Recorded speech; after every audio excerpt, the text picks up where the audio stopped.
나중에 하고요. 네. 오늘은요 히브리서 11장 1절에서 3절 말씀을 가지고요, 내 영혼의 닷이라는 제목으로 말씀을 전하고자 합니다.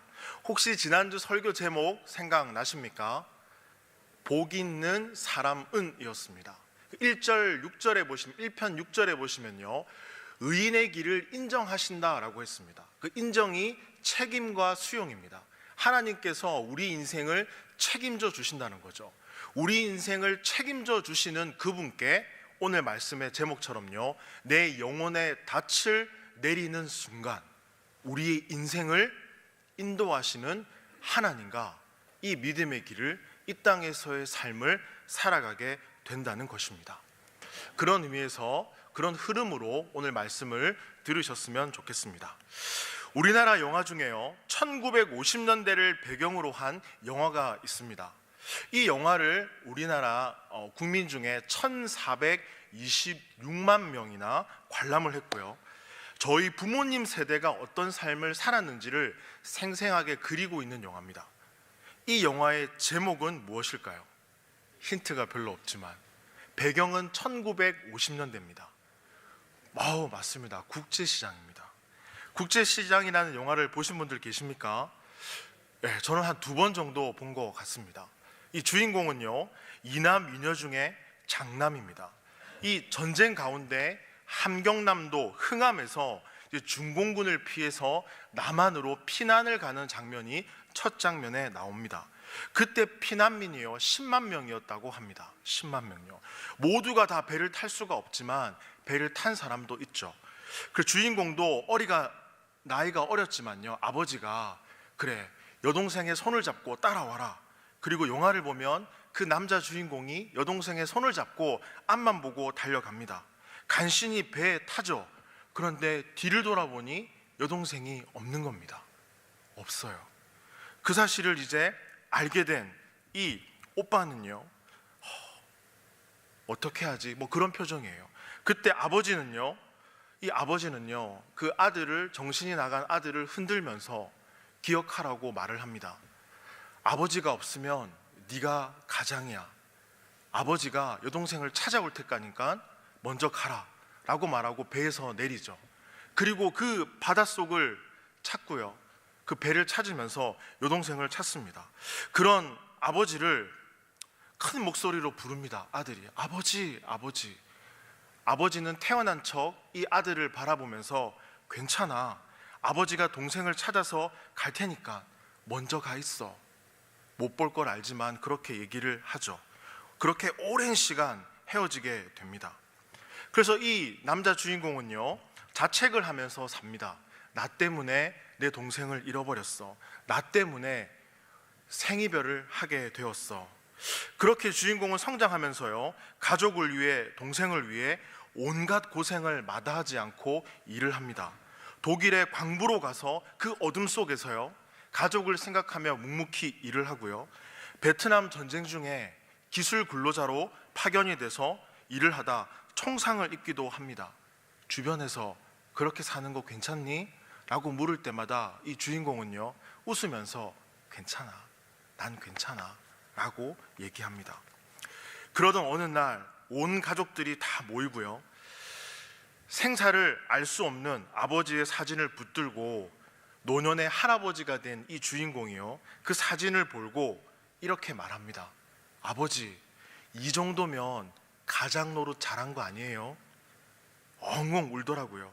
아버지, 막내 여동생도 이산 가족 찾기 프로그램을 통해서 찾았어요. 그런데 아버지, 저 정말 너무 많이 힘들었어요. 그렇게 아버지의 사진을 끌어안고 울더라고요. 생각나시는 분들 있을 텐데요, 저는 이 영화를 보면서 이 주인공의 삶을 이끌었던 힘은 무엇이었을까, 그것을 주목하게 되었습니다. 그 힘은 바로요, 생이별을 하기 전에 아버지가 남긴 마지막 말 한마디였습니다. 아버지가 없으면 네가 가장이야. 그래서 주인공은요, 가족을 위해서 힘든 일을 마다하지 않고 괜찮아, 웃으면서 최선을 다해 살아가죠. 여러분, 그 영화 포스터에요, 이런 문구가 있습니다. 가장 평범한 아버지의 위대한 이야기. 뭐라고요? 가장 평범한 아버지의 위대한 이야기. 어쩌면 그 시대를 살아간 우리 부모님 세대의 굳세고 힘든 삶의 이야기일지도 모르겠습니다. 자, 여러분, 제가 서두를 왜 이렇게 길게 얘기했는가 하면요, 오늘 본문과 연결이 되기 때문입니다. 오늘 우리가 읽은 히브리서 11장은요 믿음장이라고 불립니다. 왜 믿음장이라고 불리는지 아십니까? 다양한 믿음의 사람들이 등장합니다. 그리고 어떤 학자는 이 믿음장에 이런 별명을 붙였습니다. 위대한 영웅들의 믿음 이야기. 뭐라고요? 위대한 영웅들의 믿음 이야기. 그래서요, 저는 과연 이 믿음장에 등장하는 수많은 사람들이 정말 위대한 믿음을 가진 영웅일까라는 질문을 던져봤습니다.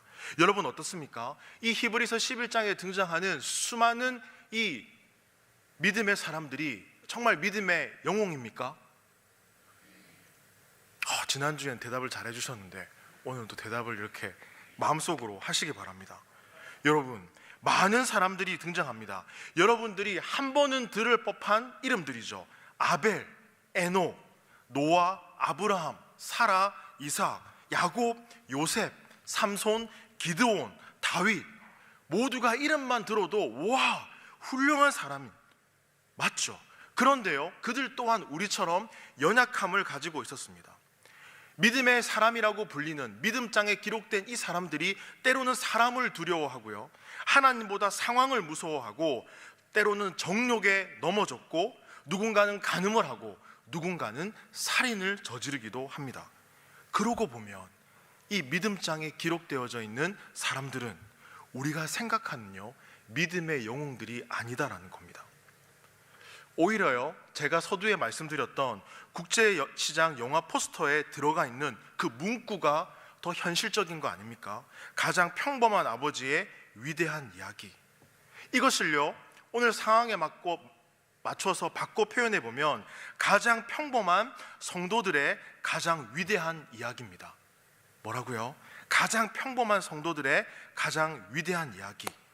이것을 히브리서 11장의 제목을요 다시 한번 정리해 드리면, 흠 많고 허물 많은 평범한 사람들을 사용하신 하나님의 위대한 이야기다라는 겁니다. 자, 여러분, 지금부터 계속해서 질문을 드릴 겁니다. 저기 뒤에 분 눈을 감고 계시는데요, 눈을 떠주시고요. 자, 여러분, 여기서 보면 다 보입니다. 뒤에서요 뭘 하는지까지 다 보입니다. 신기하죠? 저도 신기합니다. 네. 자, 여러분, 믿음이란 무엇입니까? 믿음을 어떻게 정의할 수 있을까요? 사전에 보면 이 믿음은요, 믿는 마음, 신과 같은 성스러운 존재를 신뢰하고 복종함. 정리해드리면 믿음이란 어떤 존재를 향한 인간의 반응이다라는 겁니다. 즉, 믿기 때문에 믿는 존재에 대한 인간의 반응이 믿음이다라는 겁니다. 그래서 우리가 믿음을 이야기할 때 그 대상을 얼마나 믿는가, 그 대상이 누구인가에 따라서 우리의 반응이요 달라집니다. 달라져요. 저 사람은 믿을만 하다, 저 사람은 믿지 못하겠다 라고 우리가 표현하듯이 어떤 대상을 향한 신뢰와 믿음의 정도에 따라서 우리의 반응이 달라진다는 것입니다. 여러분, 하나님을 진실되게 믿으십니까? 장승범 목사를 믿으십니까? 하나님을 믿습니다 할 때는 아멘 하셨다가 믿으십니까 하니까 아무도 아멘 안 하시네요. 보십시오, 반응이 다르다니까요. 사실 성경에 등장하는 믿음의 사람들 중에는 형편없는 사람들이 굉장히 많습니다. 그런데 어떻게 믿음의 명예의 전당 히브리서 11장에 이름이 올라가게 되었을까요? 여기에 주목할 필요가 있습니다. 성경은요 믿음의 사람들이 어떠한가에 주목하지 않습니다. 그러니까 그 사람이 어떠한가 거기에 주목하지 않고, 연약하고 형편없는 그 사람들을 사용하신 하나님은 누구신가? 도대체 하나님은 어떤 분이시기에 이렇게 연약하고 형편없는 사람들을 쓰시는가? 그 사람들을 써서 결국 믿음의 전당에 이름을 올리게 하는가? 여기에 중요한 게 있다고 성경은 말합니다. 자, 여러분, 히브리서 11장의 두 번째 퀴즈입니다. 반복적으로 등장하는 단어가 있습니다. 이 단어는 무엇일까요? 믿음으로. 믿음으로라는 이 단어가 몇 번 나오는 줄 아십니까? 무려, 저를 보시면 모르십니다. 자, 무려 19번이나 나옵니다. 믿음으로, 믿음으로, 믿음으로. 자, 11장 보십시오. 말씀해 보면 믿음으로 아벨은 온전한 예배를 드렸습니다. 믿음으로. 또 믿음으로 에녹은 하나님과 동행했으며 하나님을 기쁘시게 하는 자입니다. 성경을 보시고 저를 따라봐 주시면 되겠습니다. 믿음으로 노아는 방주를 만들었습니다. 말도 안 되는 상황 속에서 노아는 믿음으로 순종을 했다라는 이야기입니다. 또 아브라함은 믿음으로 갈 바를 알지 못하고 떠났다고 합니다. 목적지를 몰랐어요. 가족을 떠나는 것이 어려운 일인데 말이죠. 그리고 한 걸음 더 나가 17절, 18절, 19절 같이 한번 읽어보겠습니다. 히브리서 11장 시작. 아브라함은 시험을 받을 때 믿음으로 이삭을 드렸으니 그는 약속들을 받은 자로 돼 그 외아들을 드렸느니라. 그에게 이미 말씀하시기를 내 자손이라 칭할 자는 이삭으로 말미암음이라 하였으니 그가 하나님이 능히 이삭을 죽은 자 가운데서 다시 살리실 줄로 생각한지라. 비유컨대 그를 죽은 자 가운데서 도로 받은 것이니라. 무슨 말이죠? 아브라함은 믿음으로 자신의 아들 이삭을 하나님께 드리려고 했습니다. 저는 히브리서 11장을 읽으면서 이 믿음의 사람들을요, 믿음으로 살았던 사람들의 공통점을 발견했습니다. 이 공통점은 무엇일까요? 바로 순종입니다. 자신의 상황과 감정과 형편에 관계없이 믿음의 사람들은요, 순종했습니다. 자신의 상황과 상관없이. 그래서 저는 우리와 똑같은 성정을 가진 사람들이 어떻게 순종하며 살았을까? 라는 질문을 하게 되었습니다. 그리고 저는요, 성경에 등장하는 이 믿음의 사람들은요, 하나님의 어떠함에 주목했습니다. 하나님은 어떤 분이신가? 하나님의 거룩하심에 주목했고요, 붙드시는 하나님께 주목했고, 약속을 지키시는 하나님께 주목했고요, 위대하신 하나님, 영원하신 하나님께 주목했습니다. 그래서 순종할 수 있었다는 것이죠. 오늘을 살아가는 온누리교회 성도 여러분, 그리고 오늘 이 예배에 참석한 형제 자매 여러분, 여러분들은 이 믿음의 길을 가면서 하나님의 어떠함에 주목하고 살아가고 계십니까? 그리고 하나님을 얼마나 신뢰하십니까? 나는 100% 이상입니다, 목사님. 다 100% 이상이시지 않습니까? 우리 인생을 책임져 주시는 그 하나님이 어떤 분이신지 우리는 너무나 잘 알고 있지 않습니까? 그래서 하나님의 어떠함을 바라볼 때 하나님이 창조한 인간은요, 순종하게 된다는 것입니다. 여러분, 하나님 말씀 앞에 순종하며 살아가시기를 소망합니다. 다시 본문으로 돌아와서요, 특히 이 믿음으로 살았던 아브라함은요, 17절 19절 보시면요, 어떻게 아브라함은 자신의 고향을 떠나고 가족을 떠나고 그의 안정된 삶을 포기하고 따라갈 수 있었을까요? 순종할 수 있었을까요? 도대체 믿음의 사람들은 어떻게 이 믿음의 삶을 살아갈 수 있었을까요? 믿음의 사람들은 어떻게 순종의 삶을 살아갈 수 있을까요? 여러분, 답을 다 아시죠? 마음속으로 한번 큰 소리로 이 답을 외쳐보겠습니다. 시작!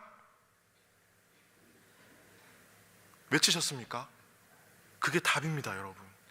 이 믿음의 길을 잘 걸어가시고 있다는 증거입니다. 그것은요, 이 믿음의 전당에 기록된 이 믿음으로 살았던 사람들이 하나님의 크심을 목격했기 때문입니다. 하나님이 크신데 얼마나 크시는가? 자, 히브리서 11장 3절 말씀입니다. 같이 한번 읽어보겠습니다. 믿음으로 모든 세계가 하나님의 말씀으로 지어진 줄을 우리가 아나니 보이는 것은 나타난 것으로 말미암아 된 것이 아니니라. 히브리서 기자는 믿음의 사람들이요, 환난과 핍박과 고난과 문제 가운데서도 바로 이 크신 하나님, 창조주의 하나님을 바라봤다라고 말씀하고 있습니다. 여러분, 창조보다 더 큰 것이 있습니까? 더 큰 것이 있나요? 없어요. 믿음의 사람들은요, 바로 창조주의 하나님을 바라봤기 때문에 믿음으로 살아가고 순종할 수 있었다는 것입니다. 창조주의 그 하나님, 크신 하나님이요, 하나님이 나를 이끄시고 붙들고 계시는구나, 그것을 믿었죠. 히브리서 기자는요, 믿음의 사람들의 처지, 상황을요 이렇게 표현합니다. 13절과 14절 말씀 같이 한번 읽어보겠습니다. 이 사람들은 다 믿음을 따라 죽었으며 약속을 받지 못하였으되 그것들을 멀리서 보고 환영하며 또 땅에서는 외국인과 나그네임을 증언하였으니 그들이 이같이 말하는 것을 자기들이 본 나타내민이라.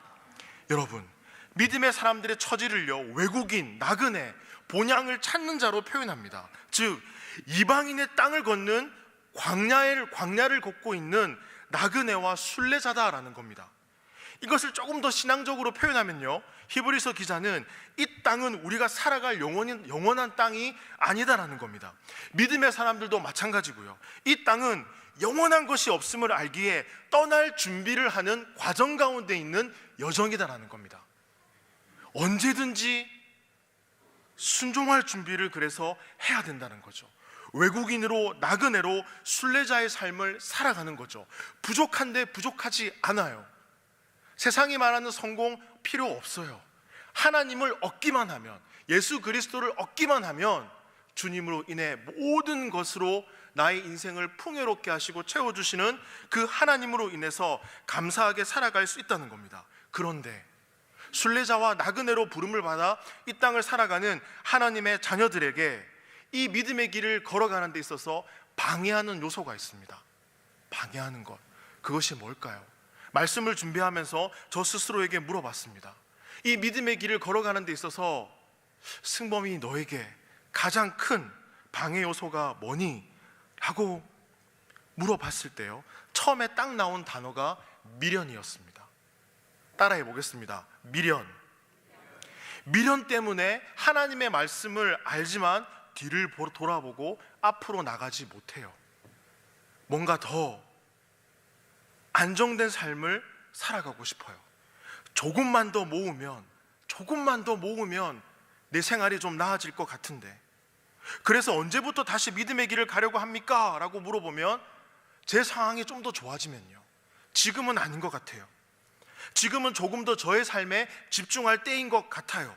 무언가를 한다는 것이 쉽지 않아요. 그러면 언제 결혼할 겁니까? 조금만 더 준비하고 모아서요. 그럼 언제 모아서 안정을 이룰 건가요? 우리 안에 이러한 욕구들, 제가 예를 두 가지만 들었지만 이러한 삶의 미련과 안정이 내 안에 남아 있다면 영적으로 봤을 때 믿음의 길을 잘못 걸어가고 있는 것입니다. 여러분, 어떻게 복음이 확산되었을까요?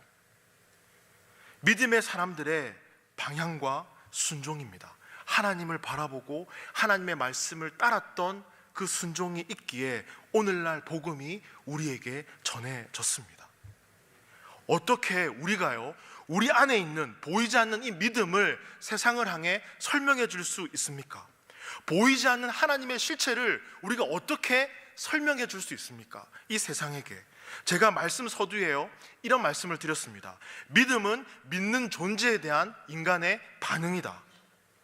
어떤 믿음의 사람들에게는요, 믿는 존재인 하나님에 대한 반응이 예배로 나옵니다. 함께 하시는 하나님, 순종으로, 사랑으로, 희생으로, 섬김으로, 순교로 나타났습니다. 믿음의 사람들은 보이지 않는 것을 믿고 살아갔어요. 믿고 행했다는 것은요, 그것이 바로 증거가 되었습니다. 뭐가요? 그렇게 하나님을 믿고 살았던 삶의 모습이, 삶의 열매가 증거가 되었다는 겁니다. 자, 히브리서 11장 2절 말씀 같이 한번 읽어보겠습니다. 선진들이 이로써 증거를 얻었느니라. 여러분, 저는 개인적으로요, 우리 성도님들이, 오늘 이 예배에 참석한 형제 자매님들이 주님 안에서 형통하고 성공하기를 바랍니다. 믿음의 길을 가면서 성공하고 형통하며 그 삶이 여러분의 믿음의 증거가 되기를 소망합니다. 믿었더니 은혜를 주셨어.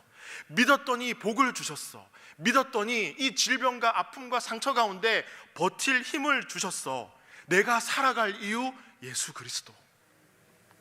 이런 고백들이 여러분 삶에 넘쳐나기를 소망합니다. 그런데 성경에 나타난 믿음의 사람들의 경우는요, 이와는 좀 다릅니다.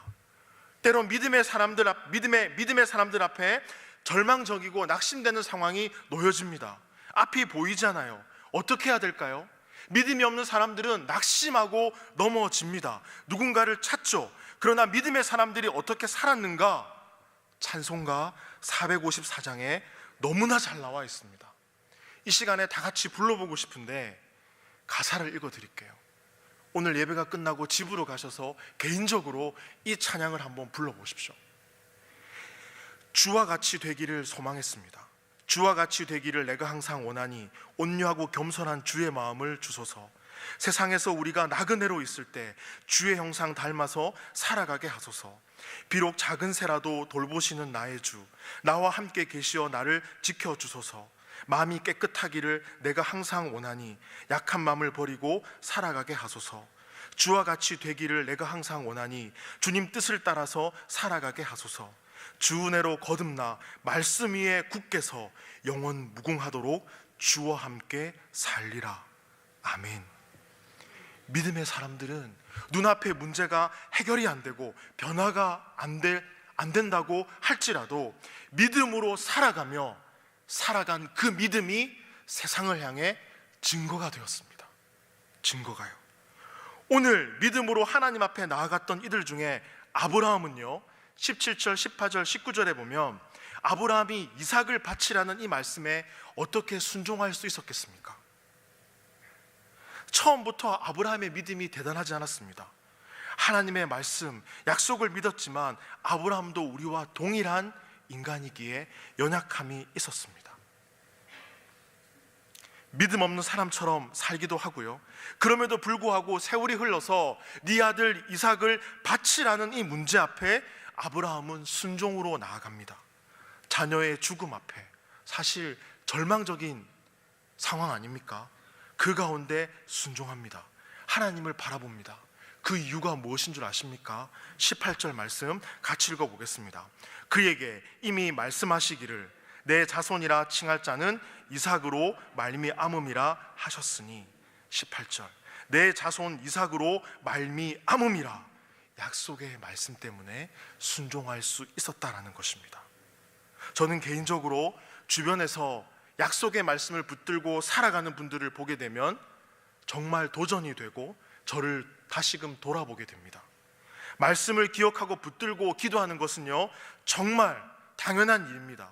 아브라함은 믿음이 깊어지면서 현실과 상황보다 하나님을 주목하기 시작합니다.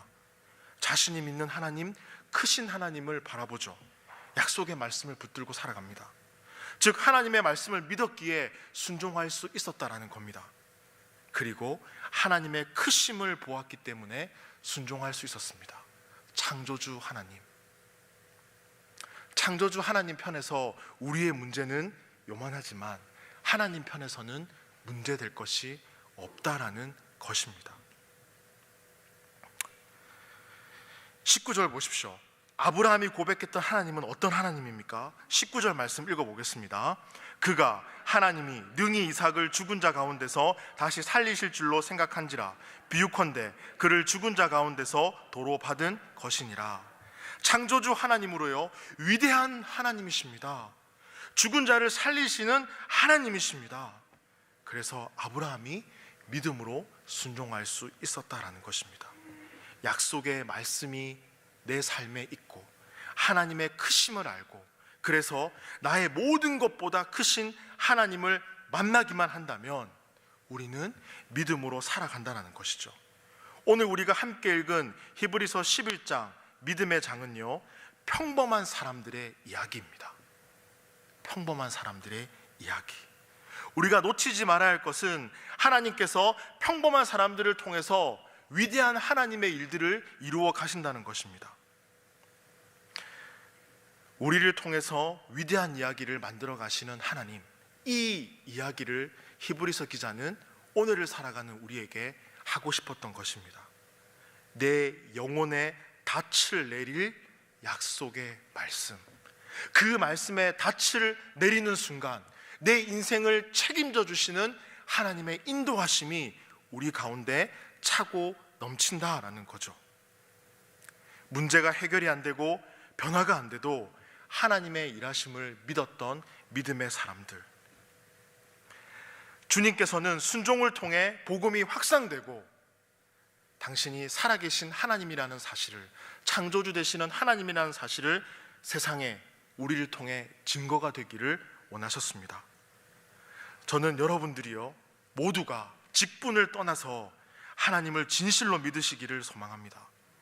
문제보다 크신 하나님, 죽음보다 크신 그 하나님을 진실로 믿고요 이 믿음의 길을 걸어가시기를 소망합니다. 국제시장에서 아버지의 그 말이 아들의 가슴에 남았어요. 네가 가장이다. 그 한 번의 말이 이 아이의 인생을 이끌어갑니다. 그러나 우리는 오늘날 수많은 예배와 경건의 시간을 통해서 하나님의 말씀을 가까이 하고 있습니다. 늘 듣죠. 그 말씀이 여러분의 심령에, 여러분의 삶에 뿌리 내리기를 소망합니다. 성경은 그렇게 뿌리 내리는 하나님의 자녀들에게, 그리스도인들에게 끊임없이 이렇게 말합니다. 염려하지 마. 내일 일은 내일의 주인인 내가 염려할게. 너는 내 아들이고 내 딸이야. 나는 너를 기르는 목자고 너를 보호하는 왕이야. 나는 너의 삶을 책임지는 아버지가 된단다. 여러분, 부디 이 주님의 말씀에 닻을 내려서 이 믿음의 길을요 진실하게 행복하게 걸어가시기를 소원합니다. 아멘. 다 같이요 한 목소리로 기도했으면 좋겠습니다. 다 같이 한 목소리로 주의 말씀에 닻을 내려 이 믿음의 길을 진실되게 걸어가기를 소망합니다. 주님 함께하여 주옵소서. 그렇게 한 목소리로 우리 다 같이 기도하겠습니다. 하나님 감사합니다. 하나님 그 말씀에, 약속의 말씀 위에 믿음의 닻을 내리기를 소망합니다. 그리하여서 그 말씀을 통해 주시는 안정과 위로와 평안과 생명과 누림을 누리며 이 땅 가운데 이 믿음의 길을 행복하고 감사하며 찬양하며 살아갈 수 있는 우리의 삶이 될 수 있도록 주님 인도해 주시고 함께하여 주옵소서. 우리의 아버지 되시는 주님, 우리를 기르시고 먹이시는 주님, 우리와 늘 함께 하시는 주님, 염려하지 말라고, 근심하지 말라고 오늘도 끊임없이 말씀하시는 그 주님의 말씀에 뿌리를 내려 살아가는 하나님의 자녀가 되어질 수 있도록 우리의 삶을 이끌어 주시고 함께하여 주옵소서. 주님 감사합니다. 사랑합니다. 예수님의 이름으로 기도합니다.